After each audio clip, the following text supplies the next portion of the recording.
Hello दोस्तों, बहुत बहुत स्वागत है आपका इकोनॉमिक्स हिंदी में। आज हम करने वाले हैं अध्याय 10 इकोनॉमिक्स का 11th क्लास में। तो चलिए दोस्तों शुरू करते हैं हम अध्याय 10 और जान लेते हैं कि इसमें क्या है। तो हमारे चैप्टर का नाम है, आप देख सकते हैं यहाँ पर, केंद्रीय प्रवृत्ति के माप, माध्यिका एवं बहुलक। तो यानी केंद्रीय प्रवृत्ति क्या है दोस्तों? केंद्र में जो उपस्थिति होती है आंकड़ों की, उसे केंद्रीय प्रवृत्ति कहते हैं। तो यहाँ पर केंद्रीय प्रवृत्ति के माप तो कैसे माप निकालेंगे? एक माध्यिका एवं बहुलक द्वारा निकालते हैं। तो ये क्या है, हम माध्यिका के बारे में इस चैप्टर में पढ़ेंगे और बहुलक के बारे में पढ़ेंगे। यानी माध्यिका को कैसे निकाला जाता है, बहुलक को कैसे ज्ञात किया जाता है, इन दोनों चीज़ों के बारे में हम पढ़ेंगे। तो चलिए दोस्तों देख लेते हैं इस चैप्टर में हम जो है क्या क्या पढ़ने वाले हैं, उसका ओवरव्यू देख लेते हैं। तो सबसे पहले आपको यहाँ देखना होगा स्थिति औसत। यानी आपको अगर औसत निकालना है तो आप कैसे निकालेंगे? तो स्थिति औसत आपको निकालने के लिए यहाँ पर 3 फार्मूले होते हैं। 3 तरीके से आप यहाँ निकाल सकते हैं। आपको पढ़ना पड़ेगा, पहली तो आपको माध्यिका पढ़नी पड़ेगी कि आप माध्यिका कैसे निकालते हैं। उसके बाद आपको विभाजक मूल्य पढ़ना पड़ेगा, उसके बाद बहुलक पढ़ना पड़ेगा और चतुर्थक पढ़ना पड़ेगा, दशमक और शतमक। तो दोस्तों इनके बारे में एक एक करके हम जो है जानेंगे और आने वाले पार्ट्स में, ये हमारा फर्स्ट पार्ट है इस चैप्टर का, तो आगे आएगा पार्ट जो, उसमें हम एक एक करके जो है इनके बारे में जानेंगे। तो इसमें अब हम बेसिक इंट्रोडक्शन जान लेते हैं क्या क्या है।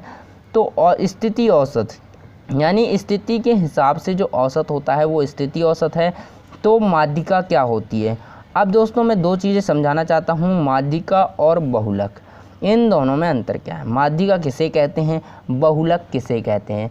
तो दोस्तों अगर आप कहें कि इस बुक की भाषा में कहें तो माध्यिका क्या है? माध्यिका किसी श्रृंखला की वह संख्या है जो उस श्रृंखला को 2 बराबर भागों में इस प्रकार बांट देती है कि उसके ऊपर तथा नीचे के मदों की संख्या बराबर होती है तथा इसके एक ओर सभी तथ्य उसके कम मूल्य के होते हैं तथा दूसरी ओर सभी तथ्य उससे अधिक मूल्य के होते हैं। तो इस तरह की परिभाषा है कुछ। तो दोस्तों इसको कहना क्या चाह रहा है ये मैं आपको समझाता हूँ। दोस्तों सबसे पहले हमारा क्या है, माध्यिका। तो हम माध्यिका पढ़ने वाले हैं, ठीक है दोस्तों। तो हम माध्यिका देखते हैं क्या है। दोस्तों यहाँ पर जो आंकड़े होते हैं, सबसे पहले मान लीजिए आपके सामने 1 4 6 5 2 3 8 इस तरह से आंकड़े दे रखे हैं, ठीक है दोस्तों। इस तरह से क्या है, आपके सामने आंकड़े दे रखे हैं, आपको निकालना है माध्यिका, ठीक है, आपको निकालनी है माध्यिका। तो दोस्तों माध्यिका में परिभाषा में क्या बोला है, माध्यिका क्या होती है? ऐसी, ये देखिए ये क्या है, ये आपकी एक श्रृंखला है। क्या है आपकी? श्रृंखला।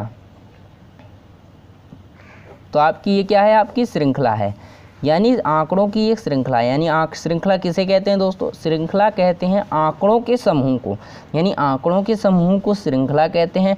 तो जब आंकड़े समूह में आते हैं तो वो श्रृंखला कहलाते हैं। और श्रृंखला जो होती है, जैसे ये श्रृंखला है, अब इसमें माध्यिका क्या होती है, श्रृंखला में माध्यिका क्या चीज़ होती है? तो चलिए देखते हैं माध्यिका क्या है। ये श्रृंखला है, तो यहाँ पर हमें क्या करना है, माध्यिका देखिए, मतलब माध्यिका शब्द से हमें पता चल रहा है, माध्यिका का मतलब होता है, यानी श्रृंखला की जो श्रृंखला है ना दोस्तों, इसके बीच का अंक, यानी बीच का अंक कैसे हम निकालेंगे?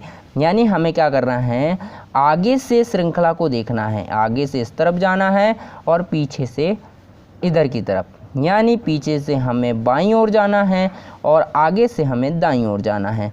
तो यहाँ से जब आप एक कदम चलते हैं, यहाँ पर 1 2 3, मैं 3 कदम यहाँ तर आता हूँ, इधर से भी 3 कदम, 1 2 3, तो 3 कदम चलता हूँ। तो मैंने इधर से 3 कदम चला, इधर से 3 कदम चला, अब ये इधर बराबर हो गया कि नहीं? अब जो बीच में जो बच गई संख्या, यानी दोनों तरफ से बराबर हमें चलना है और बीच में जो संख्या बच जाती है वही आपका क्या निकल आएगा दोस्तों? वही आपकी माध्यिका हो जाएगी, ठीक है, वही आपकी क्या हो जाएगी, माध्यिका। तो माध्यिका इसमें क्या है, 5।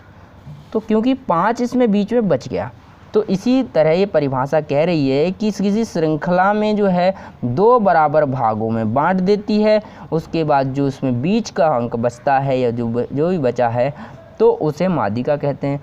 अब दोस्तों सोचिए, इस श्रृंखला में तो 1 2 3 4 5 6 7 8 अंक थे, लेकिन अगर ऐसा हो कि इस श्रृंखला में 8 जो है यहाँ पर कितने, हाँ 7 अंक हैं, सॉरी 7 अंक हैं, तो अगर इस श्रृंखला में 7 अंक की जगह 8 अंक दे दे तो क्या करेंगे आप?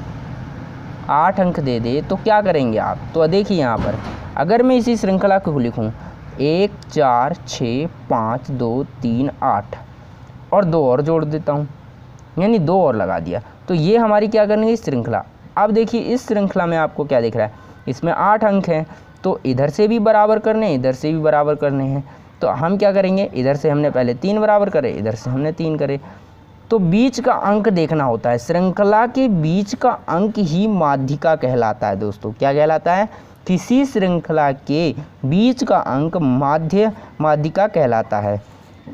तो अब देखिए इसमें कैसे हम निकालेंगे, उसमें 1 अंक था तो साफ हमें दिख गया था, लेकिन अब हम इसमें 2 अंक है, 8 4 4 कर देंगे तो हमारे पास कुछ बचेगा ही नहीं।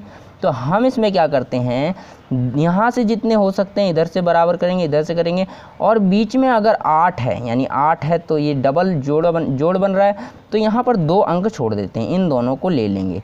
तो अब इन दोनों से माध्य कैसे निकलेगा दोस्तों, इनको देखते हैं माध्य कैसे निकलेगा इन दोनों से। तो सबसे पहले इन दोनों से माध्य निकालने के लिए आपको क्या करना पड़ेगा, आपको जो है एक फॉर्मूला लगाना पड़ेगा। यानी क्या करना है आपको, यहाँ पर 5 प्लस जो है क्या है 5 प्लस 2, इनको जोड़ देना है और 2 से भाग कर देना है, तो आपका जो आ जाएगा आंसर आ जाएगा। 5 प्लस 2 कितना होता है 7, 7/2, तो आंसर होगा 7/2। तो इस प्रकार से आप जो है आंसर निकाल सकते हैं। तो अगर आपको कहीं पर 8 अंक मिल जाते हैं तो आप उसे 2 अंक छोड़ दें बीच में, उसके बाद 2 से भाग करके आप इस तरह से निकाल सकते हैं, ये बड़ी ही आसानी से निकल जाएगा। तो आप समझ गए होंगे दोस्तों कि माध्यिका क्या होती है, उम्मीद है आपको पूरी तरह समझ आया होगा। अब दोस्तों देख लेते हैं बहुलक क्या होता है। ठीक है, अब क्या होता है हम बहुलक देख लेते हैं। बहुलक यानी बहुलक किसे कहते हैं, तो बहुलक क्या है हमारा, ठीक है, बहुलक क्या है, बहुलक समझते हैं दोस्तों। यहाँ पर कोई श्रृंखला है, यहाँ पे मैं श्रृंखला लिखता हूँ 2 6 5 4 3 2 और 3, यहाँ पर 3 2 1 4 3 2। देखिए दोस्तों यहाँ पर मैंने इतनी लंबी श्रृंखला लिख दी है। अब इस श्रृंखला की बात करें, देखिए बहुलक क्या है, बहुलक क्या है, आप चुनाव का देखिए, मैं बहुलक आपको क्या समझाता हूँ, बहुलक समझाता हूँ। देखिए यहाँ पर एक क्या है, एक पेटी है, बॉक्स है, ये रहा आपका बॉक्स, ठीक है, ये आपका बॉक्स है, यहाँ पर क्या है बॉक्स। अब इस बॉक्स में क्या करते हैं, इस बॉक्स चुनाव हो रहा है, 2 व्यक्ति चुनाव में खड़े हुए हैं, ठीक है, तो 2 व्यक्ति चुनाव में खड़े हैं और इनको वोट मिलेंगे। अब ये जो वोट मिलेंगे लोग इसमें डालने आएंगे, ठीक है, पर्ची बनाकर डालेंगे, तो जिसका नाम ज़्यादा होगा, ठीक है, जिसके नाम की ज़्यादा पर्चियाँ होंगी वो जीत जाएगा यहाँ पर, ठीक है, जिसके नाम की ज़्यादा पर्चियाँ होती हैं वो यहाँ पर जीत जाएगा। तो इसका मतलब है, यानी अगर इसी के नाम की एक जैसी चीज़ें ज़्यादा बार आ जाती हैं तो वो जीत जाता है। उसी प्रकार यहाँ पर जब एक जैसे नंबर या एक जैसी संख्याएं ज़्यादा बार आती हैं, यानी उसे कहते हैं हम बहुलक। तो यहाँ पर बहुलक क्या हुआ, जो अंक एक से, यानी जो अंक सबसे ज़्यादा बार आता है उसे कहते हैं बहुलक। जैसे होता है वोट में बहुमत प्राप्त होता है तो वो जीत जाते हैं, उसी प्रकार से यहाँ पर बहुलक होता है। बहुलक मतलब ज़्यादा अगर संख्या प्राप्त हैं श्रृंखला में, जो भी देखिए श्रृंखला है ये, अगर इसमें देखते हैं कौन सी संख्या, देखिए 2 कितनी बार है, 1 यहाँ पर 1 और 2 और 3 और 4 बार, हमें 2 कितनी बार मिला, 4 बार, ठीक है, 2 हमारा 4 बार है, ये देखिए 2 हमारा कितने बार है, 4 बार, 2 4 बार आया है। 6 देखो 1 बार आया है, कोई नहीं, सबसे ज़्यादा बार देखना है, यानी जो संख्या सबसे ज़्यादा बार आती है उसे कहा जाता है, यहाँ पर क्या कहेंगे, उसे कहेंगे यहाँ पर बहुलक। तो आप दोस्तों समझ गए होंगे, तो यहाँ पर 2 है, सबसे ज़्यादा बार आया है, तो यहाँ पर 2 क्या है, बहुलक है।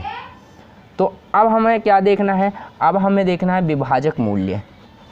तो अब हमारी चीज़ है विभाजक मूल्य क्या है, विभाजक मूल्य। विभाजक मूल्य समझते हैं दोस्तों, विभाजक मूल्य किसे कहते हैं और विभाजक मूल्य क्या है। अब क्या है, विभाजक मूल्य समझना है। अब दोस्तों एक तरीका होता है श्रृंखला निकालने का, और जैसे कि यहाँ पर कुछ श्रृंखला दे रखी है, व्यक्तिगत श्रृंखला होती है, तो आप बड़ी आसानी से निकाल सकते हो। तो एक श्रृंखला और होती है, जैसे कि यहाँ पर मैं आपको बता दूँ, जैसे इसका फॉर्मूला आपको लिख देता हूँ विभाजक मूल्य का। सबसे पहला फॉर्मूला है, यहाँ पर इसके 3 भाग होते हैं, जैसा कि मैंने पहले ही बताया था। यहाँ पर पहला भाग होता है जिसका नाम होता है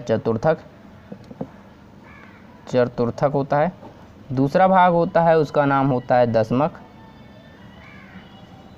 और तीसरा नाम जो है उसका नाम होता है शतमक। तो ये 4 भाग होते हैं, इसके 4 पार्ट होते हैं। तो इन 4 पार्ट में हम देखते हैं क्या होता है। तो चतुर्थक क्या होता है दोस्तों, सबसे पहले चतुर्थक देख लेते हैं। चतुर्थक किसे कहते हैं। चतुर्थक का मतलब होता है यानी 4 चीज़ें, 4। चतुर्थक का मतलब क्या होता है, 4। तो चतुर्थक का मतलब होता है हमारा 4। तो हम 4 क्या करेंगे, 4 का मतलब क्या है, 4 का मतलब है, इसका फॉर्मूला होता है हमारे पास जो यहाँ पर है n+1, यानी n+1 का फॉर्मूला n+1, और इसे डिवाइड किया जाता है अगर चतुर्थक है। तो यहाँ पर मैं क्या कर रहा हूँ, यहाँ पर सबसे पहले अगर चतुर्थक है तो इसको 4 से डिवाइड करेंगे तो ये बनेगा चतुर्थक। चतुर्थक का फॉर्मूला ये है, ठीक है। अब आता है दशमक। दशमक का फॉर्मूला क्या है, ठीक है। यहाँ पर दशमक का फॉर्मूला क्या है, दशमक का फॉर्मूला जो है n+1, और इसे 10 से भाग कर देंगे तो दशमक का फॉर्मूला हो गया। उसी तरह n+1 को 100 से जब भाग कर देंगे तो ये क्या हो गया, शतमक का फॉर्मूला हो। शतमक संस्कृत में कहते हैं ना, 100 को शतमक, 10 को दशमक, ठीक है। तो ये दशमक का फॉर्मूला, ये शतमक का फॉर्मूला, इस तरह से ये फॉर्मूले हैं। तो ये आगे चल के यूज होंगे दोस्तों, आपको बस इतना जान लेना है इसके फॉर्मूले। आप इनके फॉर्मूले लिख लीजिए, क्योंकि ये फॉर्मूले बहुत काम आने वाले हैं आगे जब हम क्वेश्चन करेंगे। तो चलिए दोस्तों, आज हम इस वीडियो को यहीं पर समाप्त करते हैं।